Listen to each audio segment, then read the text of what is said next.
السلام علیکم ورحمۃ اللہ وبرکاتہ۔ مولانا ابوالکلام آزاد کے حالات زندگی اور ادبی خدمات کے بارے میں آج بات کریں گے۔ مولانا ابوالکلام آزاد کی ولادت 1888 میں ہوئی۔ ان کا اصلی نام احمد،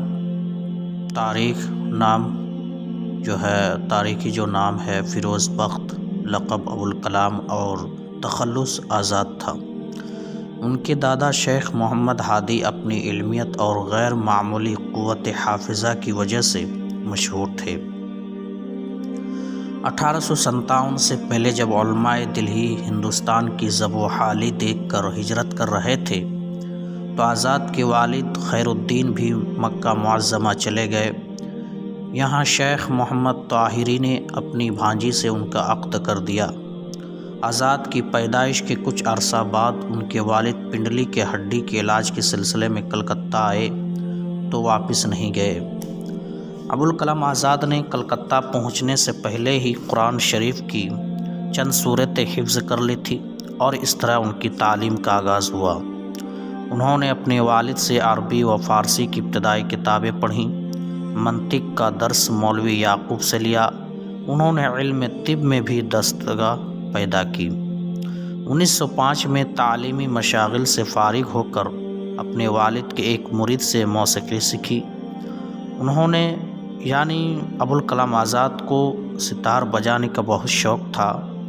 مرزا ہادی رسوا سے لکھنؤ میں ملاقات ہوئی جو موسیقی کے دلدادہ تھے۔ ان کی مدد سے ہی مولانا نے معارف نغمات مرتب کی۔ انہوں نے عراق، مصر اور شام کا سفر کیا۔ سر سید کی اثر پذیری کے تحت انگریزی کتابوں کا مطالعہ کیا اور انگریزی زبان پر دسترس حاصل کی۔ 1908 میں فرانس کا سفر کیا اور فرانسیسی بھی سیکھی۔ جیل میں وہ ان زبانوں کی ادبیات کا مطالعہ کرتے تھے۔ مولانا ابوالکلام آزاد نے 13 جولائی 1912 کو الہلال جاری کیا۔ یہ حق گوئی اور بے باکی کا مرقع تھا اور اس میں انگریزوں کی سیاسی پالیسی پر سخت تنقید کی جاتی تھی۔ انہوں نے الہلال کی ان تحریروں کی طرف متوجہ مبذول قرار دی تھی۔ یہ اخبار مخالف حکومت رویے کی وجہ سے زندگی اور موت کی کشمکش سے گزرتا رہا۔ 18 نومبر 1914 تک جاری رہنے کے بعد بند ہو گیا۔ مولانا ابوالکلام آزاد نے 12 نومبر 1915 کو دوسرا اخبار البلاغ شائع کیا جو 31 مارچ 1916 تک جاری رہا۔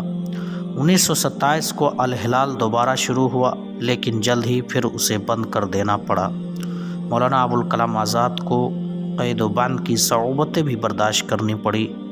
1916 کو انہیں رانچی جیل میں قید کر دیا گیا۔ 4 سال بعد رہا ہوئے۔ ان کی زندگی کا بڑا حصہ جدوجہد آزادی میں گزرا۔ ان کا شمار ملک کی چوٹی کے قائدین میں ہوتا ہے۔ وہ کانگریس کے صدر بھی رہے۔ مہاتما گاندھی اور پنڈت نہرو سے ان کے قریبی تعلقات تھے۔ وہ آزاد ہندوستان کے پہلے وزیر تعلیم تھے اور پہلے وزیر تعلیم مقرر ہوئے۔ مولانا ابوالکلام آزاد اپنی غیر معمولی ذہانت، علم دوستی اور عصری حیثیت کی وجہ سے ممتاز تصور کیے جاتے تھے۔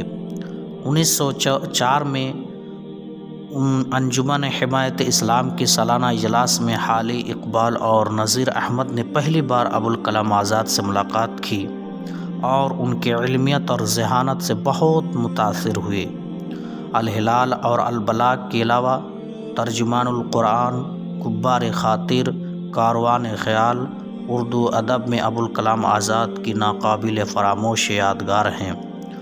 انہوں نے شاعری بھی کی ہے۔ الہلال البلاغ کے مضامین سے آزاد کی بنیادی تصورات اور ان کے تشکیلی عناصر کو سمجھنے میں بڑی مدد ملتی ہے۔ انہیں مضامین کے ذریعے ان کے اسلوب کی صورت گیری عمل میں آئی تھی۔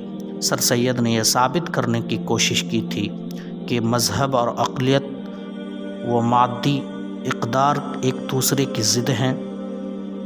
آزاد نے سیاست کو مذہب سے ہم آہنگ کرنے کی سعی کی۔ ابوالکلام آزاد ہندوستان کے ذہنی معمار ہیں۔ انہوں نے ہم میں وہ جوش، ہیجان اور آزادی کی تڑپ پیدا کی جو کنجشک فرمایا کو شاہی سے لڑا دیتا ہے۔ انہوں نے انقلابی تصورات کے سانچے بنائے۔ 1958 میں آزاد نے رحلت فرمائی۔ ان کی وفات 1958 کو ہوئی۔ مولانا ابوالکلام آزاد نے اپنے دوست فضل الدین احمد کی فرمائش پر تذکرہ قلمبند کیا۔ ان کی اشاعت 1919 میں عمل میں آئی۔ تذکرہ میں مولانا نے اپنے اسلاف کا تفصیل سے ذکر کیا ہے۔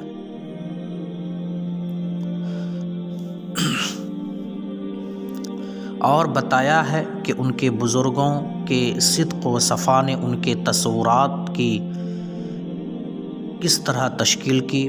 وہ خود نوشت سوان حیات میں انہوں نے اپنے آباء و اجداد کا ذکر زیادہ سے زیادہ انہوں نے ذکر کیا ہے۔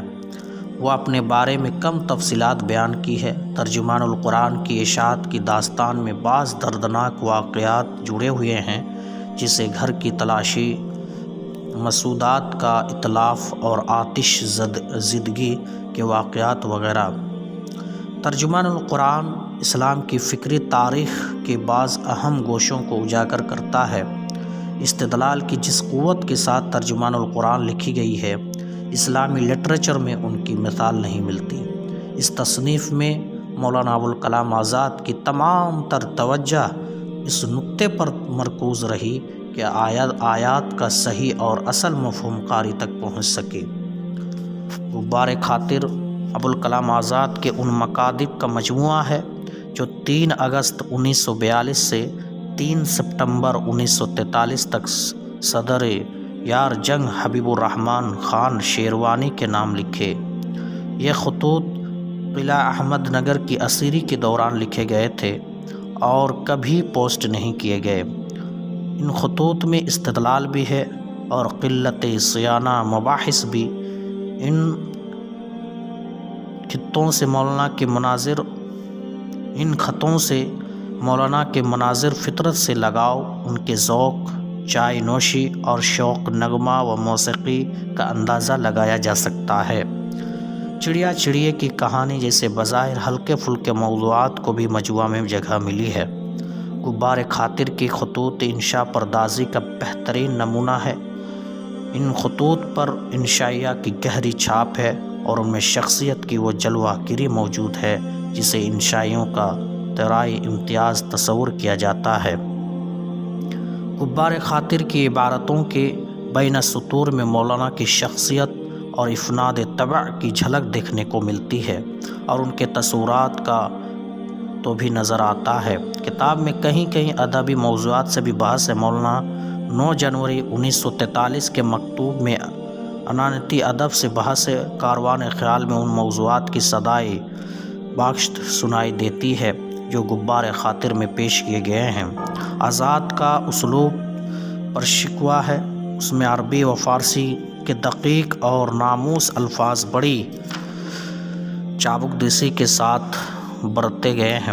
قرآنی آیات کا برجستہ استعمال اور ان سے دلوں کو مسخر کرنے کا ہنر ملتا ہے۔ انہوں نے نثر میں الفاظ کی جدید تراش خراش سے کام لیا اور انہیں نئے سانچوں میں ڈھال کر ان کی معنویت میں اضافہ کیا۔ انہوں نے ششتہ، سلیس، مترنم، ہلکے پھلکے اور معنی خیز الفاظ کی مدد سے بھی اضافتیں ڈھالی ہیں اور مرتب سازی کی ہے، جیسے تلسم سرائے ہنسی، صبح خمار نشہ، نیم شبی، جلوہ یوسفی، لیلہ شب وغیرہ وغیرہ۔ آزاد کی نظم برمحل اور برجستہ اشعار سے مزین ہوتی ہے۔ انہوں نے بہت سارے ایسے کارنامے انجام دیے جن کو بھلایا نہیں جا سکتا ہے۔ تو یہ تھا مولانا ابوالکلام آزاد کے مختصر ان کی زندگی کے بارے میں۔